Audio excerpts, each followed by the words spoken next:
Dan ada beberapa yang kodam yang seolah-olah menggerakkan tubuh, ya kan? Ya seperti abang, ya seperti beberapa orang yang dengan jurus harimaunya kan, ya kan?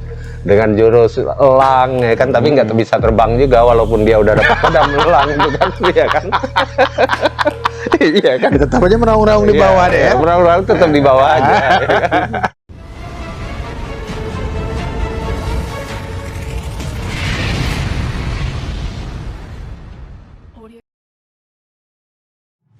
Halo kawan-kawan, jumpa lagi bersama saya Indi Sujawe dan Dedi Ariko di Spiritual Indonesia. Dad, Iya. kebetulan tadi sore nih, gua dapat hadiah baju kaos warna biru. Oh. Kemudian agak malamnya, gua dapat baju ini, makanya gua pakai nih sekarang nih. Warnanya sama warna biru nih. Biasanya kan gua pakai hitam-hitam. Nih kali ini gua pakai warna biru nih. Dari siswa gua yang sebetulnya buat gua nyebelin. Siswa tersebut tadi itu yang memberikan pakaian. Tapi ketika gua pakai itu, seakan-akan ada yang menyusupi nih. Ada yang masuk, ya kan? Yang membuat gua jadi lebih bersemangat nih ngambil kita take video pada malam hari ini. Membuat gua menjadi lebih Ada sesuatu yang berubah. Ada sesuatu yang berubah. Ada rasa terima kasih juga, ada terasa bangga ya kan mendapat dari seorang kawan, sahabat dekat, juga merupakan siswa yang nyebelin tadi ya kan.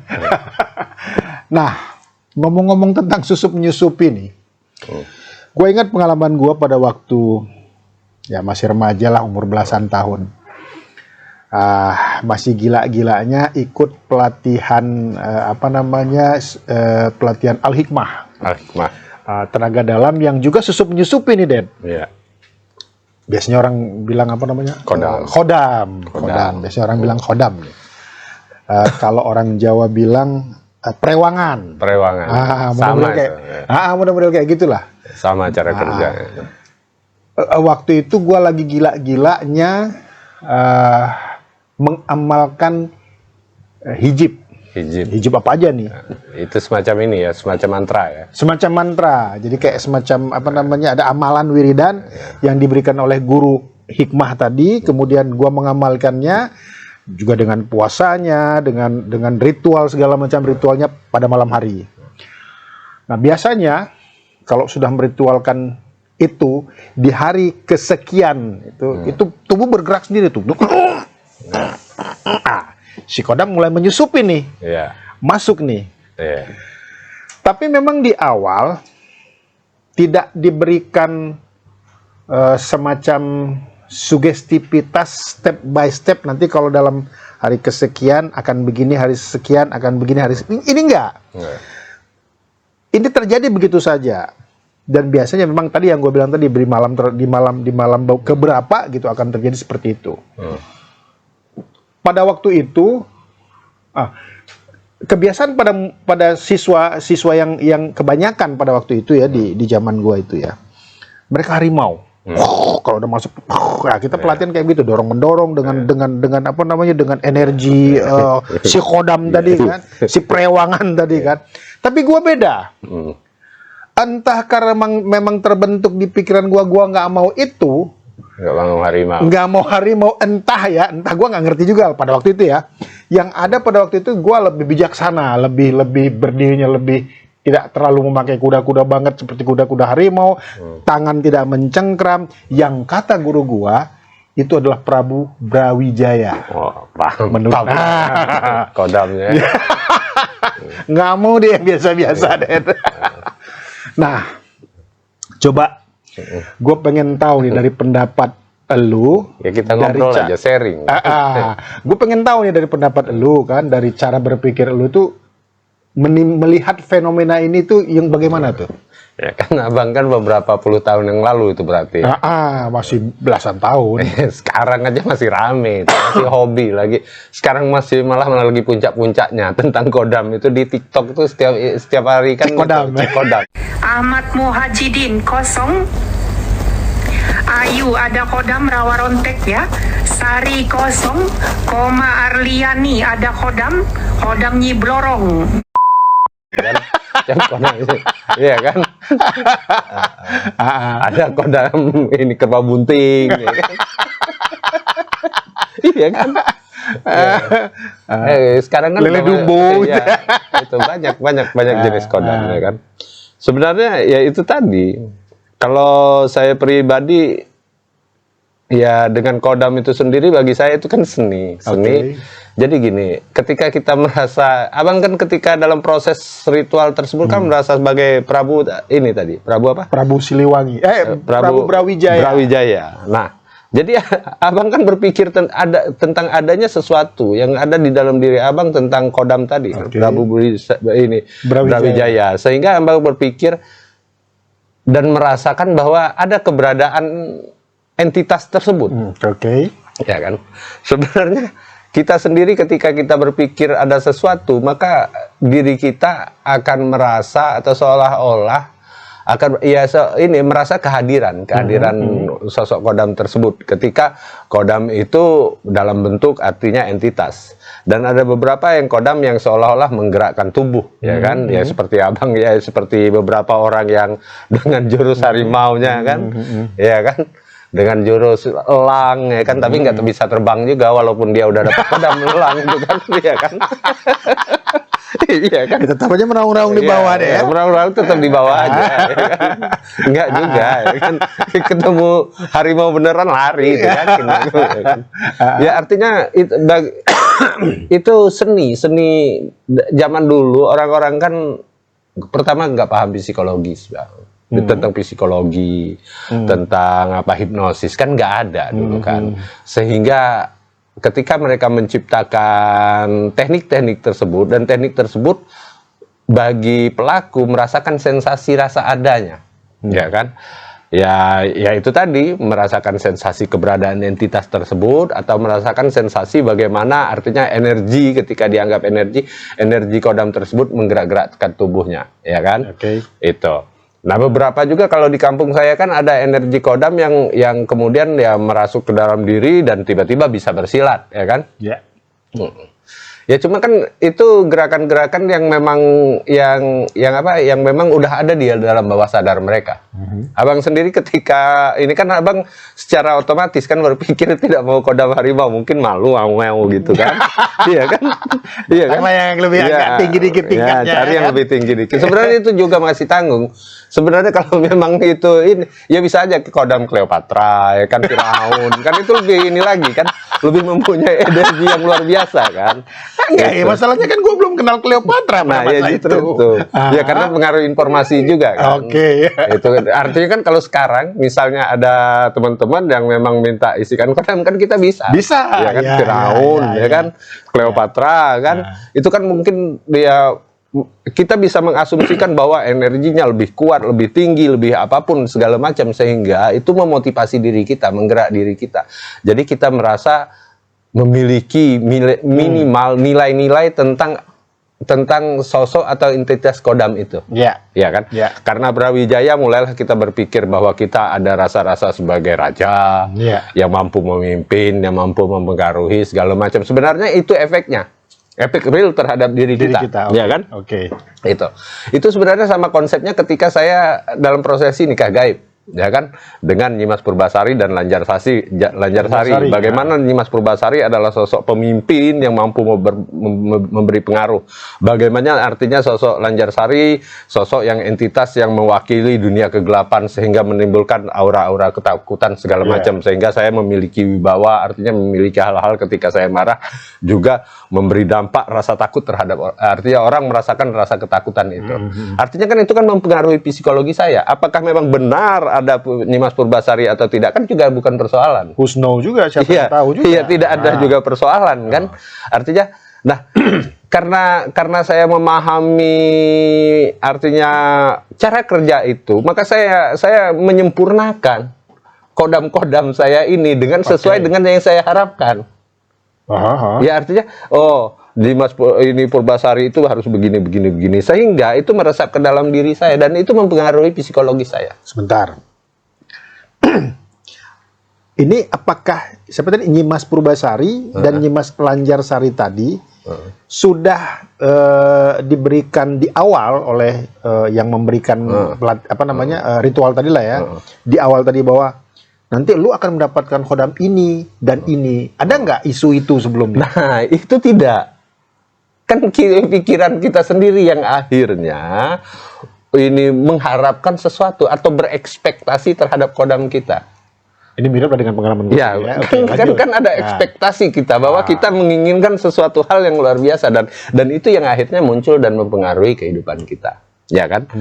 Ya artinya khodam itu sendiri ya terlepas ada atau tidak ada juga bukan persoalan, tapi informasi atau ketika kita berpikir ada sesuatu dan sesuatu itu mempengaruhi psikologis kita. Itu yang paling penting. Makanya saya mengatakan bahwa khodam itu bagian dari seni. Karena ini ya khodam juga bagian kalau orang bisa sangkutkan juga dengan olah spiritual, ya kan? Masih tetap ada olah spiritual. Kenapa bisa disangkutkan dengan olah spiritual? Yaitu tadi karena ini bagian dari seni bagaimana kita memasukkan sesuatu ke dalam dimensi pikiran kita. Oke. Ya. Apapun yang kita masukkan dalam dimensi pikiran kita itu mempengaruhi kondisi emosi dan mental, kondisi psikologis kita. Nah, kondisi psikologis inilah yang akan berpengaruh ketika kita artinya berhubungan dengan artinya berhubungan sosial, bersosialisasi dengan orang-orang. Ya. Sebenarnya lebih ke sana. Ya, persoalannya kan karena orang tidak memahami itu ya itu tadi, maka mereka ya kodamnya terserah aja. Ada yang kodam ini harimau, oke lah masih ngaum-ngaum ya kan. Walaupun di zaman sekarang harimau udah dimasukkan orang ke dalam sirkus. Iya kan? Iya kan? Ya kenapa artinya karena kita memahami seni itu kenapa kita tanggung gitu melakukan ritual itu? Ya itu tadi kodam Cleopatra. Siapa lagi kodam-kodam ini? Mungkin Lucifer. Itu kan lebih kuat, lebih memiliki power yang lebih luar biasa gitu. Ya itu tadi artinya ini cuma soal seni aja. Soal seni tentang bagaimana kita memasukkan bahasa saya aplikasi-aplikasi yang kita install di dalam pikiran kita. Ah, ini begini, Den. Beberapa waktu yang lalu kan lu pernah ngasih tahu bahwa ada lagu yang membuat kita semangat dari Aceh. Itu apa namanya judulnya? Kutideng. Kutideng.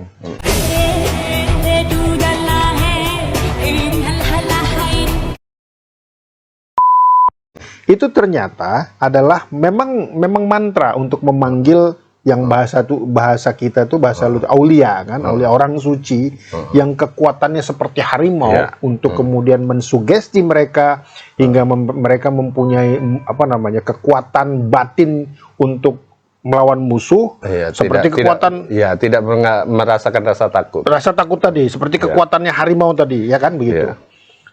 Tetapi ketika kita mendengar lagu tersebut, kita pun seakan tersugesti bahwa energi lagu tersebut itu pun bisa menyusupi kita.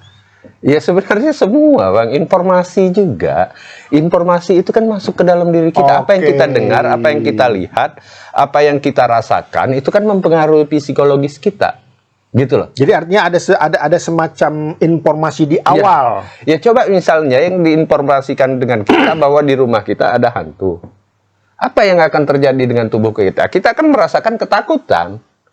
Bukan soal ada hantu atau tidak, karena kita percaya di dalam rumah kita ada hantu. Nah, ini yang ingin gue tanyakan tadi. Kita kan belum ketemu kita kan nggak dapat informasi di awal nih bahwa lu nanti akan mendapatkan Lanjarsari, Nyi Lanjarsari dan Nyi Purbasari, dan gue tidak akan mendapatkan si Prabu Brawijaya tadi. Informasi di awal itu tidak ada. Ya.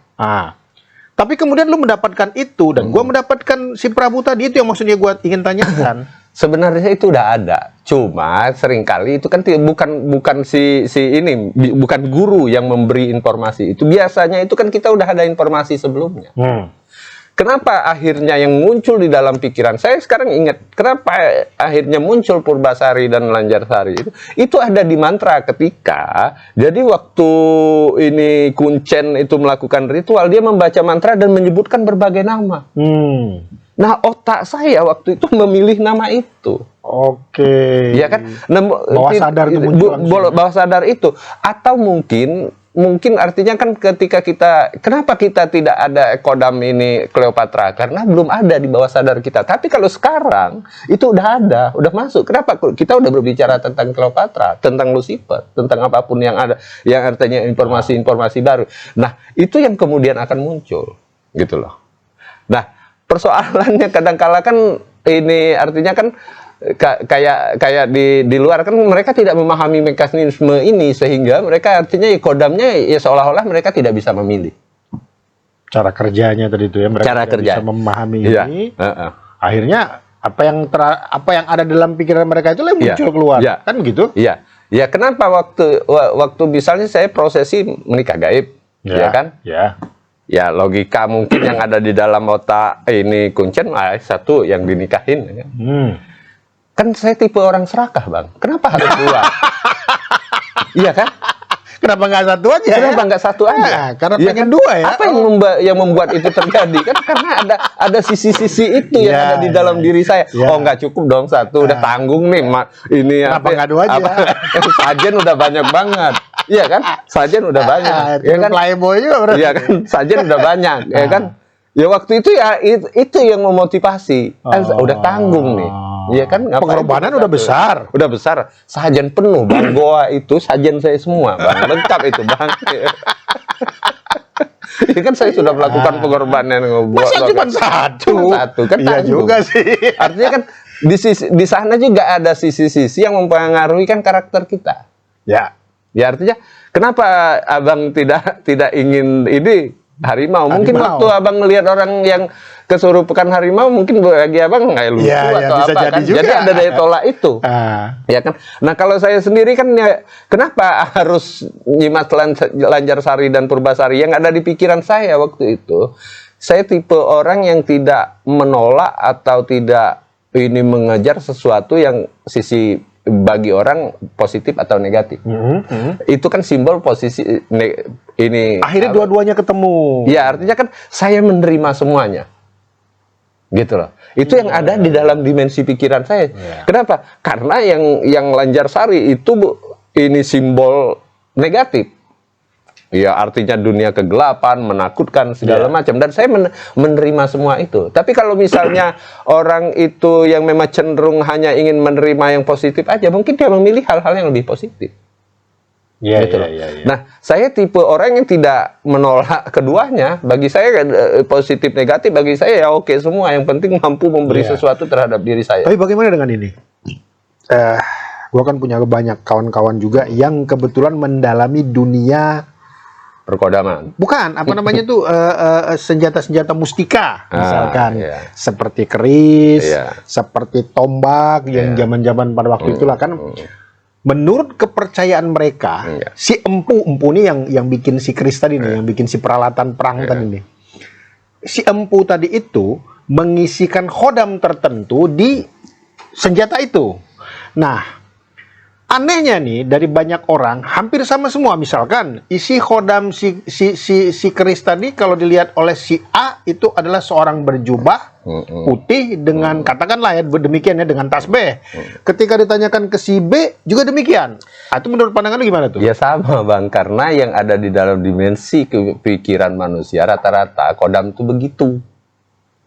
Oke. Iya kan? Cobalah sekarang ketika yang misalnya sosok laut, maka yang ada di dalam pikiran orang wanita dengan kebaya hijau segala macam itu rata-rata udah kayak begitu semua.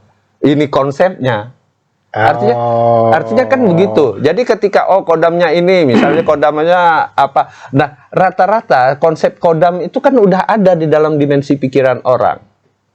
Gitu loh. Oke. Nah, makanya ya seolah-olah ketika ini dilihat begini ya sama. Ya sama bagaimana ketika orang misalnya di wilayah tertentu, ketika kesurupan maka yang muncul harimau. Ketika kesurupan mau, ketika yang muncul ini kesurupan aing mau. Kenapa? Karena memang itu tradisi-tradisi dan kebiasaan-kebiasaan di dalam kehidupan bermasyarakat. Iya, nggak ada tikus god. Ya nggak ada. Kenapa dia nggak kesurupan dinosaurus gitu loh? Yang lebih besar lah. Ya lebih besar T-Rex kayak ya kan. Ya kan? Kenapa tidak itu gitu? Karena itu bagian dari kebiasaan-kebiasaan yang terjadi di dalam kehidupan bermasyarakat. Artinya kan itu udah semacam pola ya. Gitu. Makanya seolah-olah ketika dibacakan di sini ini muncul begini, ini muncul begini. Kadangkala ada perbedaan dikit, tapi tetap artinya orang akan mencari persamaan. Pada waktu itu ya, Guru spiritual itu menciptakan, katakanlah, sistem berpikir atau sistem spiritual dengan cara begini itu kan ada tujuan tertentu ya, untuk perang misalkan, untuk kanuragan, karena pada zaman pada waktu itu dibutuhkan orang-orang yang mempunyai mental yang kuat untuk membela, katakanlah membela kebenaran gitu kan, membela kepentingan lah ya, membela kepentingan bisa. Tapi di saat sekarang ini teknik atau konsep berspiritual yang kayak begitu tuh kan kayaknya di zaman Gen Z kayak begini tuh kan nggak penting.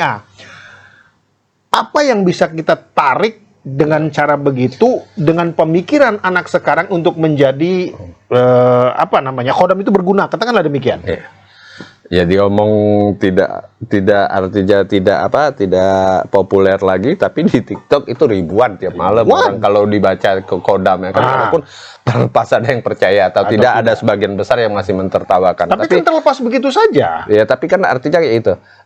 Konsep kodam ini sebenarnya juga sudah terjadi di lingkungan, di dalam lingkungan kita, disengaja atau tidak disengaja. Ketika kita mengecilkan, misalnya mengatakan seseorang itu bahwa dia tidak memiliki potensi apa-apa, maka dia akan terbentuk seperti itu. Stigma-stigma itu kan sebagian besar itu cara kerja yang sama dengan kodam juga, Bang.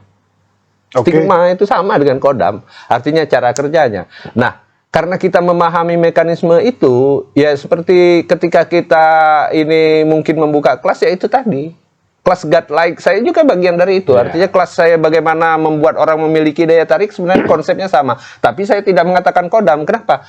Karena sebagian besar orang udah nggak suka lagi dengan kodam-kodam itu, hanya sekedar bercandaan aja gitu kan. Jadi jangan bawa dengan kodamnya. Walaupun konsep kodam itu tetap kita aplikasikan dalam seni membangun manusia. Jadi kesimpulannya kan, terlepas apakah khodam itu tadi merupakan entitas gaib yang sudah kita bentuk di pikiran kita di awalnya, katakanlah demikian, ataupun bentuk-bentuk lainnya yang bisa menyerupi kita hingga membuat kita termotivasi untuk menjadi menjadi lebih baik dari sebelumnya, itu kan bisa kita katakan khodam. Tapi ada fenomena menarik nih. Lu tahu apa namanya tadi, Mang? Kita tulis-tulis bahasa Arab kemudian kita jual dulu. Isim. Wafat. Isim. Nah, itu juga kan ada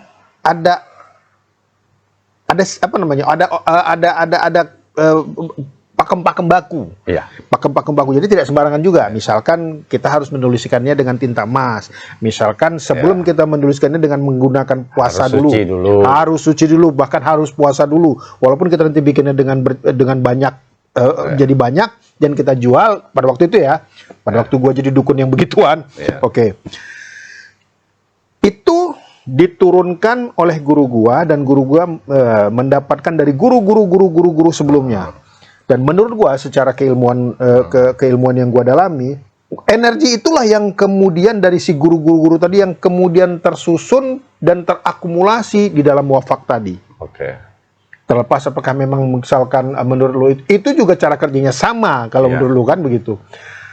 Nah, konsep ini dengan konsep khodam, menurut lo bagaimana? Ya, sebenarnya ya tetap sama aja, artinya gini. Cara kerjanya. Ya, tapi berbedanya kan artinya di medianya kan. Karena gini, saya akan cerita. Ya mungkin saya jadi dukun sekarang, atau bisa dikatakan dukun. Ya juga ada garis keturunan. Bapak saya dulu waktu saya masih masih sangat inilah, artinya masih SD kelas 1, kelas 2 atau kelas 3 lah. Masih saya lucu-lucunya lupa, dulu lah ya. Bukan lucu-lucu ya, masih polos-polosnya kan. Bapak saya itu dukun orang gila. Siapa? Ya, dukun orang gila. Artinya kan ini bisa dikonfirmasi, atau artinya kalau ingin pembuktian mungkin ketika ke kampung saya wawancarai jangan bapak saya dong, orang-orang di kampung saya. Bapak saya dukun orang gila. Dukun orang gila dan mengobati banyak orang gila. Ya kan? Dan sembuh. Artinya yang tidak bisa diselesaikan di rumah sakit jiwa oleh bapak saya bisa diselesaikan. Bagaimana secara bapak saya menyelesaikannya? Bapak saya sebenarnya awalnya kan karena dia ya rajin wirid apa segala macam, sebenarnya juga pengen mempunyai keilmuan lah ya kan.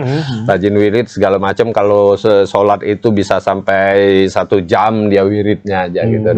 Dan itu akhirnya diaplikasikan lah ada untuk pengobatan orang gila. Entah bagaimana permulaannya, akhirnya dia berspesialisasi untuk mengobati orang gila dan orang gila itu sembuh. Oke. Bapak saya awalnya coba menggunakan wiridan. Terakhir, ya kan, dia memiliki kreativitas. Artinya ini bagaimana? Kenapa? Karena ya ada beberapa, saya masih ingat itu artinya rumah kami rame.